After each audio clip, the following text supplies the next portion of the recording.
in Lancashire in the 1600s this week, as today we'll be taking a look at another episode from Doctor Who Series 11 that is of course entitled The Witchfinders, as written by Joy Wilkinson. Now this is another episode that hasn't been written by the head writer, being Chris Chibnall, that I am incredibly happy to see, especially considering that this episode is following on from Kablam last week, as written by Peter McTighe, and if you've seen that review you'll of course know that I was incredibly in support and very positive around that story, and it is certainly nice to see that the later half of Series 11 is a lot more adventurous and certainly like the Doctor Who that I know and love. It is a traditional style Doctor Who story that is certainly returning to the themes that I like to see when it comes to the new series that the earlier half of this series so far has certainly lacked in. I think that regardless of my opinion of Doctor Who Series 11, even if that I actually hated every single episode so far, which of course isn't the case, I think that I can certainly credit Doctor Who Series 11 on its portrayal of many different historical settings. It has been incredibly versatile. Of course, to start with,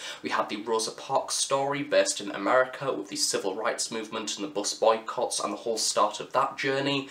And then more recently, we've had Demons of the Punjab, where we've had Partition India, and we've also had a few contemporary stories in there as well. And then of course this episode we have the 1600s in the north, which once again is nice to see Doctor Who returning to, as we don't really tend to have many northern based Doctor Who stories, and with the major foundations of Doctor Who Series 11 and the companion's background being around Sheffield, it's nice to see them returning to specifically the northern history, of course in the 1600s, to have witch trials, a format for Doctor Who that I think is pretty much hand in hand perfect. I think that you have a great combination between myths and religions and different beliefs, and then kind of that rather alien and gory aspect of the witch trials and kind of the mystery around that as well. And I think that it is very easy to do a story that is witch based. However, what if those witches were in fact aliens? And this story pretty much conveys that all the way throughout. It is a great balance between the two. Once considering that this is a historical based story,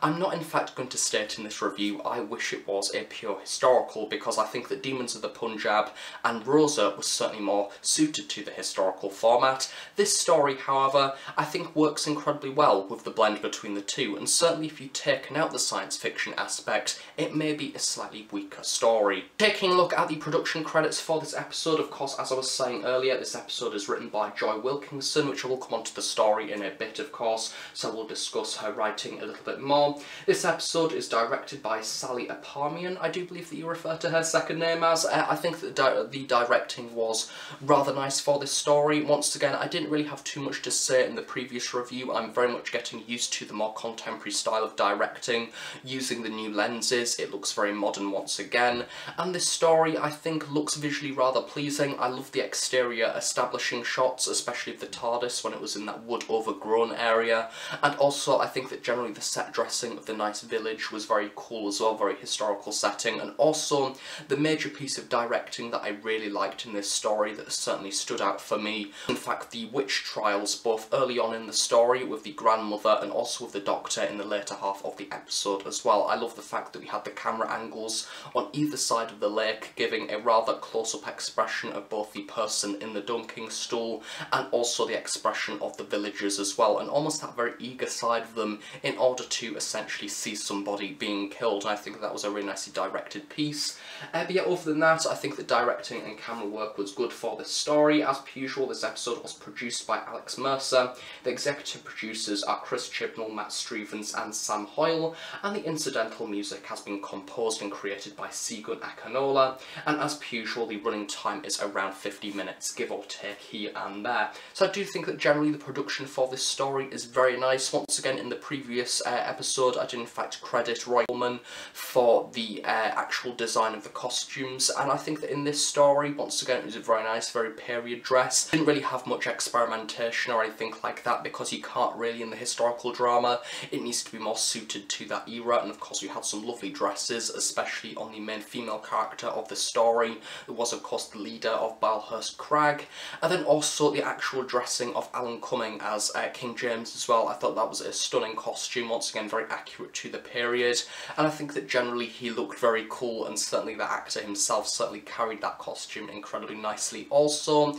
As for the 13th Doctor, we didn't particularly have too much variation for this story. I do believe that the shirt she was wearing was in fact a slightly darker, more weathered look, which was quite nice, but other than that there's not really too much to say. I did like, however, that we had a bit more of a view of the costume without the trench coat over the top. I thought that's quite nice, because having the braces almost exposed is certainly a rather nice part of her costume that I wish we did see a little bit more of. Since we are talking about the 13th Doctor, moving on to characters, of course starting with the Doctor herself as portrayed by Jodie Whittaker, I think that once again it is a very similar situation to Kablam, where I had a lot of positive comments about the 13th Doctor in that review, and the same applies for this story as well. So far I am certainly seeing a better side of the 13th Doctor when other writers are in fact writing her, the guest writers coming on, and so far especially the weakest episodes for the 13th Doctor have in fact been from the head writer himself, which is a little bit worrying. However, I think that also at the same time that should be taken on board. Certainly throughout Doctor Who Series 12 I want to see more variety in the writers used. Preferably I would like to have only maybe 2 episodes written by Chibnall,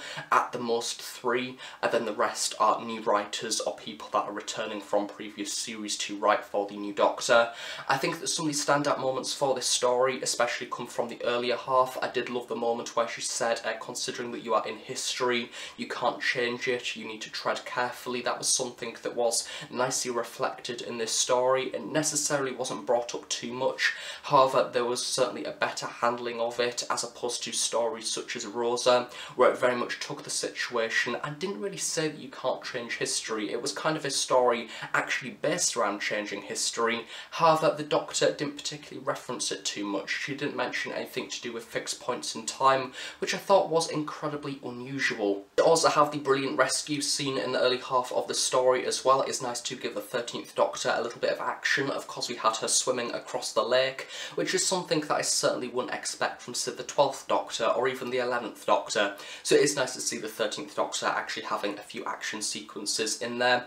And also one of the major standout moments for me, which is a same standout moment for quite a lot of people as well, is that moment with King James where she is tied up and she reveals sort of the past and kind of his personal life and the circumstances with his mother, which not many people know about, certainly civilians in this time period, and he is not really used to people knowing him personally. So I think that seems very good. I love that idea of her talking about life and the aims of people through life, and generally how no matter what background that you come from, everybody is still kind of the same. Powerful, and certainly one of the best moments from Doctor Who Series 11 so far, especially where the 13th Doctor is concerned. Then moving on to the TARDIS team for this story, once again it is a similar situation to Kablam, where I actually have a generally very positive thing to say about the TARDIS team, and funny enough it is because they do exactly the same thing in this story that they did in the previous one, where they split off the companions, meaning that they go and do different things, meet different people, have different experiences,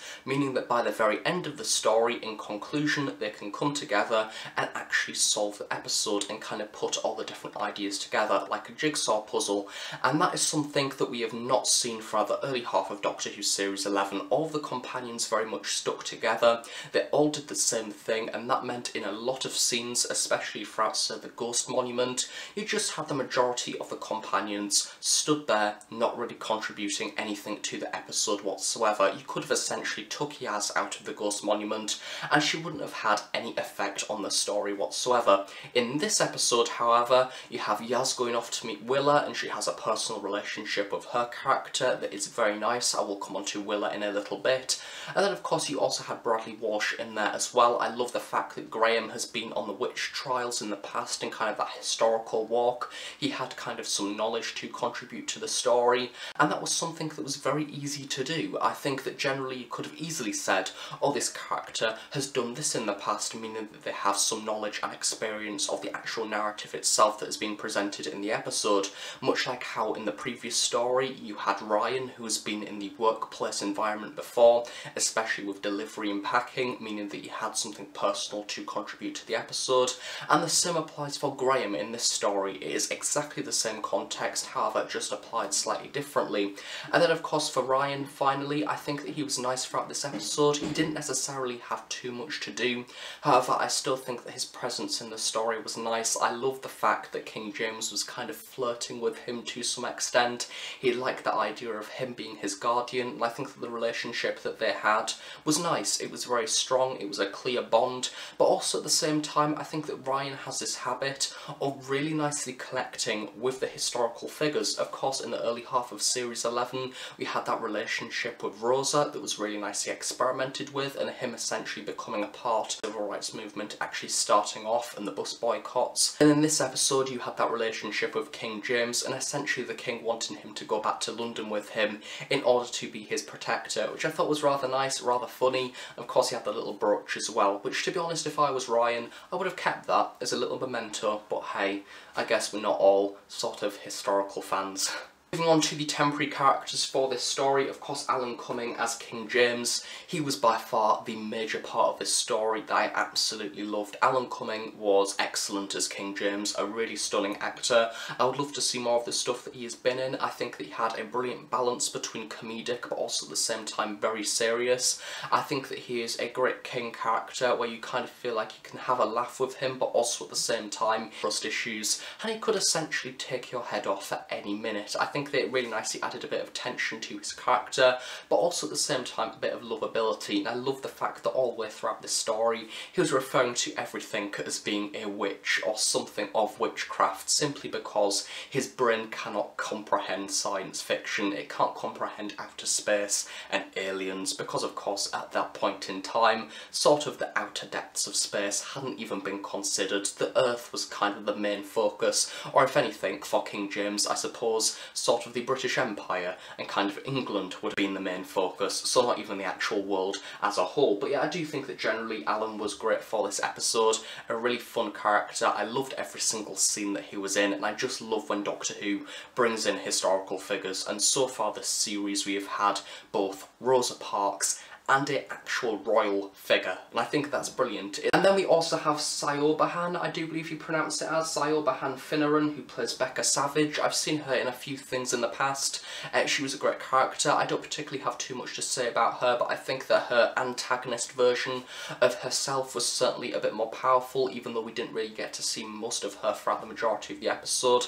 But I like the fact that she was a strong female figure in a historical setting. It's certainly something that the Doctor related to from the very early act of this episode, but I don't particularly have too much to say about her, which I suppose could be something that is a negative at the same time. I kind of feel like, yes, she was the evil figure going to do all the witch trials and killing all the people in the village, but at the same time I don't really generally have much to say about her personality. She wasn't really very interesting, but I liked her motives kind of. Well, I don't personally like her motives, but I think it made for an interesting motive throughout this episode. And also my final reference I want to make for this review is Tilly Steele as Willa Twiston. Tilly is an actress that I've in fact experienced a few of the dramas that she's been in the past. Most notably, she was a servant in the ITV drama Victoria, featuring Jenna Coleman of course, and she was superb throughout that series as well. So I think that her casting choice throughout this story was a brilliant idea, very logical, and she certainly played a great character throughout this story. Very young, very vulnerable, and the fact that she was from the poorer end of the spectrum in this story is certainly made for a nice comparison when compared to Becca Savage's character, especially considering that they were related. But also she conveyed some absolutely excellent emotion in this story, lots of mourning at the loss of her grandmother doctor sort of figure that she had, or the nurse, whatever you wanted to refer to her grandmother as. I think that was nice, and she made for a nice sort of companion for only this episode, and it will be great to see a sort of servant character like her become a companion in the future rather than just another modern day human, which is something that a lot of people have wanted for years, yet we've still not got one. Now moving on to the actual narrative and storyline behind this story, I think that Joy Wilkinson has presented once again a really nice historical tale with a nice science fiction twist in there as well. I think that this was a rather nice balance between the two. I think we certainly had more historical than science fiction, which I will come on to in a little bit as a bit of a problem throughout this story, but I do think that generally, as I said earlier, the whole topic of witch finding is something that I've wanted to see in Doctor Who for quite a long time. time it is a dark sort of area of history where people essentially went round England and killed random old people simply because they either suited the description of a witch, because they liked herbal remedies, or because they can be seen doing generally innocent things that could be deemed as something of the supernatural. It is very dark, and I love that Doctor Who has presented this. I'm pretty sure that no doubt Big Finish has done it at some point. I'm aware that they did the Carrie Knight story in Classic Doctor's New Monsters with the 6th Doctor that was very much based around witch trials in the 1980s, I think, if I remember rightly. So it is nice to see sort of a twist in this story that is certainly down the more historical route, as opposed to, say, the Shakespeare Code of the Carrie Knights that was certainly more science fiction versions of witches. And I think that generally, if you want to see a really good presentation of witches and witch trials and how they occurred in small villages throughout the UK, there is an episode of Inside Number 9 that was brilliantly executed all around a witch trial. Funny enough, it was in fact set within a shed piece within a village that just so happened to also double up as the shed from the Day of the Doctor, where the War Doctor put the moment. So yeah, the BBC like to reuse sets, but I think this story, to start with, the actual premise is brilliant. I love the fact that we start the witch trial. It instantly grabbed my attention. I love the fact that when the Doctor actually went to save the grandmother, she didn't in fact save her, and she was dead by the very end of that scene, simply because that is the truth. That is what would have happened in that time period. And also, I like the fact that Becca Savage is this mysterious character who you don't really know much about, and the sheer fact that she wants to wipe Satan from the land. She has a very obscured view of society. Very much if you took out that science fiction element of this episode, it would have remained the same. You still would have had a more posh end of society, female or male character that simply wants to kill the poor people of the village because they could and probably won't be a witch, simply because they want to wipe Satan from their land and wipe them and cleanse them of all of their sins and all of that jargon that we've seen many times throughout history. So I think that this episode is good for that setting, but at the same time I think that the pacing is a little bit off. I think that this story could have very easily been spread across 2 hours. I think that this could have been a classic story very easily, starting off with the execution in the early half, then introducing Alan Cumming, and then having the Doctor's witch trial as well, which I love the fact that they used that, considering that she's female. That is something that you wouldn't have been able to do with, say, the previous incarnations of the Doctor, because they are males, and male witches wouldn't have been heard of in that time period very conveniently. But yeah, I like that. It utilised the gender of the Doctor a little bit more, and I also like the fact that it referred to the struggles of females in that time period. It's something that we didn't see throughout Rosa. We didn't particularly see in Demons of the Punjab either, and kind of in this story it very much put that to the forefront, and the Doctor was very much inhibited throughout this story to do what she would normally do, just get down to the situation and solve a problem, simply because she wasn't a male. And for that reason, in the later seasons of the 13th Doctor, I would love to see an episode based in Victorian London, preferably around, say, the suffragettes. That would be great, and the sort of uprising of women and feminism. That would be brilliant. It would pretty much hit the nail on the head when it comes to a female incarnation of the Doctor, and I think that this proves that the historical settings certainly work with the 13th Doctor very well. Possibly the best utilisation of a new series Doctor in the historical format that we've actually seen throughout new series Doctor Who so far. As I say, one of the main problems for me for this story is the actual pacing. I feel like we have a lot of establishing throughout this story. It does a lot in the very first act that is introducing all of the characters, introducing the grandmother that then dies, introducing Becca Savage, bringing in the king in there as well, introducing the idea of doing a large witch trial, and then before you know it, you end up around the 30-minute mark and you've got the Doctor having her witch trial, and then of course you have the reveal of the Morax. The moment that they reveal themselves and they have that absolutely superb CGI transformation scene, I think that is by far some of the best CGI that we've seen so far throughout Series 11. I love the fact that she tilted back and her face sort of changed and morphed into that rather wooden looking creature, and the whole idea of the zombies as well being very Fenric, kind of Curse of Fenric Classic Series zombie-esque. I thought that was all brilliantly designed as well. But as I say, by the time we got to that part in the story and the reveal, and they did that random thing towards the camera and then it just cut out, to me that was the moment where Joy Wilkinson kind of realised, crap, we're half an hour in and I've only got 10 minutes to wrap up this story and I don't particularly know what to do. Meaning that the pacing is very, very rushed towards the end, and it could have been added a bit more, it could have been extended. I think that this story certainly would have suited to be around 1 hour as opposed to 50 minutes, something of which that was announced when we got Doctor Who Series 11, and the major preference that we will be getting 10 episodes, a head writer being Chris Chibnall, and one of the main things was we will be getting 50-minute to 1 hour stories, and we've only so far seen one episode that's done that,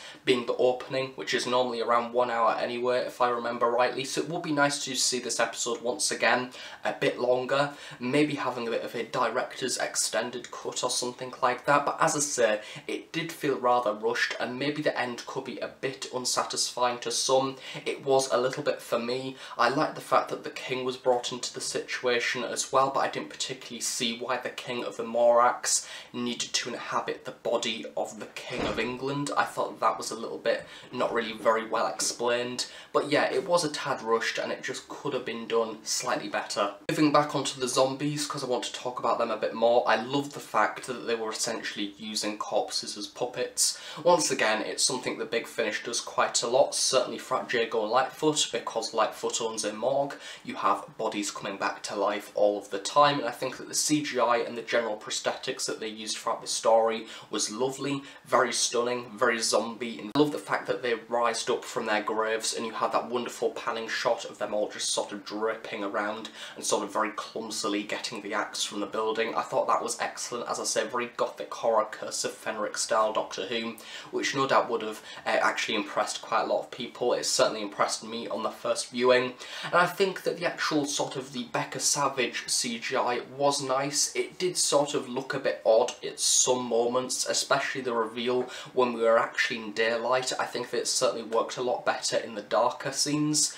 But yeah, as opposed to the actual cell stuff or the prison of the Morax being Pendle Hill, that was nice. I guess it was rather convenient. We didn't really know why they were imprisoned there. It just said war crimes. It didn't really explain any further, which I suppose wasn't really relevant for this story, so I suppose it's good that we didn't go into that, considering that this episode was pushed for time as it is, and we didn't really know who actually imprisoned them there. It may be nice to get a reference to the Shadow Proclamation, although I don't know if that would be something that they would do, imprison a race in a mountain. It sounds a little bit odd, but I think that generally I like the idea once again of Pendle Hill actually being a prison. That's quite cool, an actual part of English landscape and giving it that science fiction twist behind it.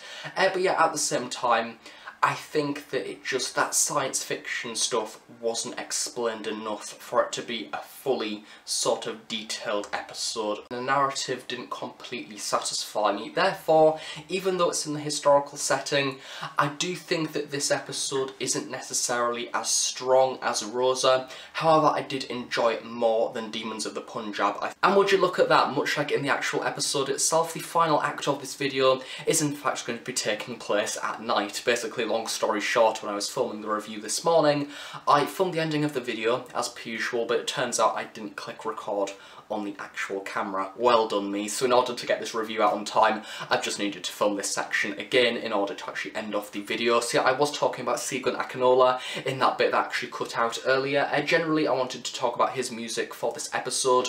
There isn't too many standout moments. I did like the consistency of bringing back the theme that was used in The Woman Who Fell to Earth, kind of the productive scene when all the team were together and they were going to figure out what was going to happen. So Yaz went off to go and see Weller, and then the rest of the team went off to the actual main house itself. And I also loved the music that was used for King James as well. I loved how theatrical and loud that was. It did very much suit his character and his personality, which was very cool. And the rest of the story was very much music of that setting, especially the dunking stool music. That was very intense, very much period drama once again. And I think that the good thing about the atmospheric music in this story is you don't necessarily notice it until you're actually watching it for a second or third time round in order to review it, and you kind of purposely have to notice it. So yeah, I think that Segun once again has done some really nice music for this piece. However, nothing too stand out, but it was still cool. But So overall for The Witchfinders, I think that this is a pretty decent episode of Doctor Who Series 11. Once again, I absolutely love the historical setting,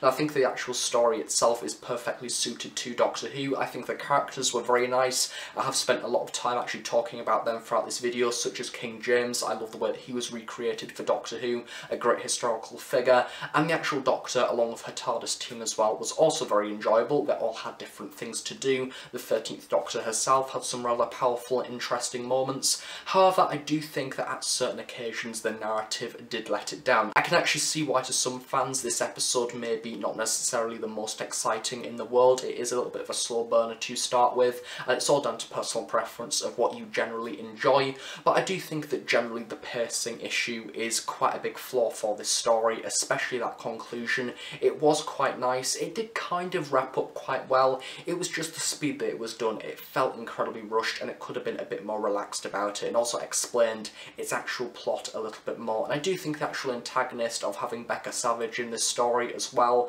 of course the fact that she was hiding, that she's been converted by using the weird mud, I thought that was quite cool, and I'm glad that we didn't really see too much of the mud tendrils throughout the story. They were a bit too cringy, like a cartoon Doctor Who monster, so I'm glad that they embodied these zombies throughout the story, as that was a lot more effective and a lot more creepy. So yeah, an entertaining episode, but the key thing for me that I think is maybe a year or so later, in 2019 or 2020, am I going to look back to Doctor Who Series 11 and instantly think of this story? The answer is simply most likely not. I will think of episodes such as Rosa, because it has a big statement to make. I will think of The Woman Who Fell to Earth, the first ever episode of The New Doctor, and I will almost certainly think of episodes such as Kablam, because they have something about them that is unique and very science fiction, but this story just lacks in that main advertisement. But I certainly think that Joy should come back in the future, especially considering that this is her first contribution. It is a strong story with a decent narrative. I look forward to see what else she could provide, possibly in further seasons, and personally I really want her to write for the 13th Doctor again, because to me, possibly got some of the best ideas for the 13th Doctor's character that we've seen so far this series, along with Pete McTighe last week with Kablam. That is that for my review of The Witchfinders. Overall, what did you think of this story? Why not leave a comment in the description below? What did you like? What did you dislike? What would you like to see the 13th Doctor do next in this series? And speaking of next time, join me in my next Doctor Who Series 11 episode review next week, as I'll be taking a look at episode 9 of the series, which is apparently entitled It Takes You Away, which I needed to in fact check that in the most recent DWM, and quite frankly, I know absolutely nothing about the next story. I don't know the setting, I don't know where it is, I don't know the synopsis, I've not really seen any of the promotional material, and I don't even know who it's written by, so I think I might try and maintain that for the rest of the week and go into this story completely blind, and hopefully that will be the way to take this episode. Hopefully, fingers crossed, I will be pleasantly surprised. Thank you for watching this review. Join me for more Doctor Who content in the future from many different areas, and I guess I'm going to go and finish off this review now, as I did before, and edit it in order to get it up on time. So yeah, thank you for watching, and I'll see you all next time. Bye for now.